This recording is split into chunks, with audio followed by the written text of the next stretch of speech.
Yo les gens, c'est Animestic, comment ça va? Moi ça va nickel. À l'heure où je vous parle, les animés d'hiver 2018 n'ont pas encore commencé. Du coup, dans cette vidéo, je vais vous parler des animés que j'ai dans le collimateur pour l'instant parce qu'il est possible que d'autres animés me fassent kiffer. De toute façon, si c'est le cas, je vous en parlerai dans une prochaine vidéo. Trêve de bavardage, entrons dans le vif du sujet. Le premier animé dont je vais vous parler, c'est Violet Evergarden. De quoi ça parle? L'histoire se passe dans un monde où il y a des poupées qui s'appellent des Auto-Memories Dolls qui lisent l'esprit des humains pour leur faire vivre des moments qu'ils recherchent. Voilà, leurs rêves, des bails comme ça, je pense. Je suppose, parce que j'ai pas trop compris le synopsis. Un vrai travail de pro. Oui, je sais, merci. Alors ces poupées sont créées par le docteur Orlando qui cherchait à aider sa femme bien-aimée, mais elles sont ensuite exploitées, on va dire en quelque sorte, par des entreprises qui les louent à différentes personnes. Dans cette histoire, on va suivre Violet Evergarden, qui est une Auto-Memories Doll, qui est un peu particulière parce qu'en fait elle envoie des lettres contenant les souvenirs des personnes qui demandent son aide. C'est un animé du genre science-fiction, fantasy et surtout slice of life. Il est tiré d'un light novel écrit par Kana Akatsuki et illustré par Akiko Takase. Ça fait un petit moment que je l'attends cet animé. Quand j'ai vu la première vidéo promotionnelle, en fait, j'étais scotché. J'étais en mode oh my god!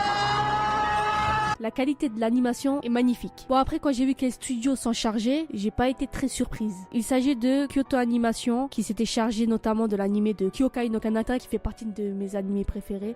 Voilà, c'est tout ce que j'avais à dire. Hein. Va voir Kyokai no Kanata. Mais oui, j'en profite. Qu'est-ce que tu vas faire? Non, franchement, cet animé, je l'attends beaucoup et j'espère ne pas être déçu. Bon, je pense pas que je serai déçu parce que l'histoire est assez originale aussi et le chara-design des personnages. Attends, moi, je trouve que le chara-design, ça joue. Je suis désolée, ça joue. Enfin, pour moi, ça joue. Donc, le chara-design des personnages est magnifique. Donc, je pense que je vais kiffer, quoi. Donc, je l'attends avec impatience. Le deuxième animé dont je vais vous parler s'appelle Darling in the Franxx. Ouais, je prends pas l'accent anglais parce que j'ai pas envie que vous vous foutiez de ma gueule. Eh mais tu l'as fait avant, hein? Ah bon? Quand ça? Bah regarde! Des Auto-Memories Dolls. Auto-Memories Dolls. Ouais, ben, je veux pas que vous me portiez l'œil, c'est pour ça que j'ai pas...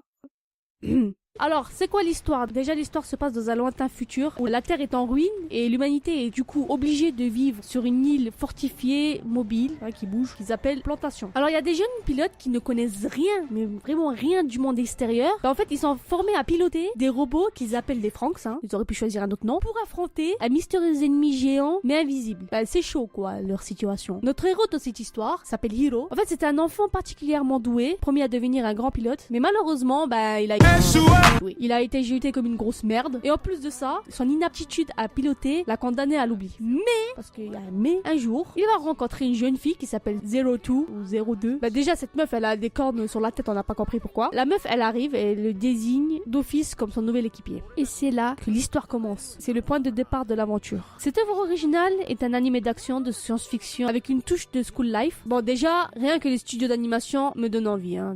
Je vous dis tout de suite, hein. Ouais, parce qu'en fait, il y a deux studios qui s'en chargent. Personnellement, pour moi, ce qui m'intéresse le plus dans cet animé, c'est surtout l'ennemi dans l'histoire, tu vois. Même si l'histoire en général nous paraît être du déjà vu, ce détail sur l'ennemi, le fait qu'il soit invisible, mystérieux, géant, machin, bah, ça pourrait faire quand même le charme de l'animé. On va pas se mentir. Bon, voyons ce que ça va donner. J'espère que ça sera kiffant, comme j'aime le dire. Le troisième animé dont je vais vous parler s'appelle Hakata Tonkotsu Ramen, avec un S à la fin. L'histoire prend place dans la ville de Fukuoka, une ville qui semble paisible au premier abord, mais qui a un fort taux de criminalité. C'est surtout dans le quartier de Hakata que vivent la plupart de ces personnes qui composent cette face cachée de la ville. On peut y trouver des tueurs professionnels, des détectives, des informateurs, des bails comme ça, mais il y a même une rumeur en fait qui parle d'un tueur professionnels. On voit déjà les décors du truc. On va suivre les aventures de Yoshiharu Baba et de son agence un peu particulière, qui en fait enquête sur ce mystérieux exterminateur de tueurs à gages. Cet animé d'action, de drame et de mystère est tiré d'un light novel écrit par Chiaki Kisaki. Le studio qui se charge de l'animation, c'est Sate Light, qui s'est également occupé du premier animé de Fairy Tail par exemple, ou encore de l'animé Hellsing Ultimate. Oui, j'ai fait exprès de choisir ces deux animés. Qu'est-ce que tu vas faire? Personnellement, j'ai très envie de voir cet animé parce qu'en fait, le thème de la criminalité, des enquêtes, etc. m'ont toujours plu. Non mais je vous mens pas que j'ai déjà enchaîné 800 épisodes de Détective Conan. Comment ça, tu me crois pas? Eh oh, c'est vrai, hein, demande à quelqu'un. Comme l'anime Darling in the Franxx, je continue avec cet accent de merde, c'est le mystère autour de l'ennemi qui attise ma curiosité en fait. C'est pour connaître la vérité que j'ai envie de suivre cet animé. La vérité sur ce tueur de tueurs à gages. Voilà, il faut pas grand chose pour m'intriguer. En plus des nouveaux animés, on a également de nouvelles saisons qui vont débuter bien sûr. Notamment la saison 2 de Nanatsu no Taizai et la saison 2 de Overlord. Bon, ça c'est les deux animés que je vais suivre, voilà c'est sûr. Surtout pour Nanatsu no Taizai. Oh là là, oh là là. Oh là là. Étant donné que je lis les scans, je sais tout ce qui va se passer, mais quand même, tu vois ce que je veux dire. C'est voir en animé, c'est pas pareil. Surtout si c'est bien fait. Voilà, c'est la fin de cette vidéo. J'espère qu'elle vous aura plu. Lâchez un pouce bleu si c'est le cas. Vous pouvez vous abonner aussi, ça me ferait grave plaisir. Dites-moi dans les commentaires quels animés vous allez suivre. Comme ça, vous me donnerez peut-être envie de suivre également. Peut-être que vous me ferez découvrir un truc que je vais surkiffer grave et que vous allez changer ma vie. Voilà. Non, j'abuse pas. Qu'est-ce que tu vas faire? Sur ce, je vous laisse. Prenez soin de vous et à la prochaine. Tchou!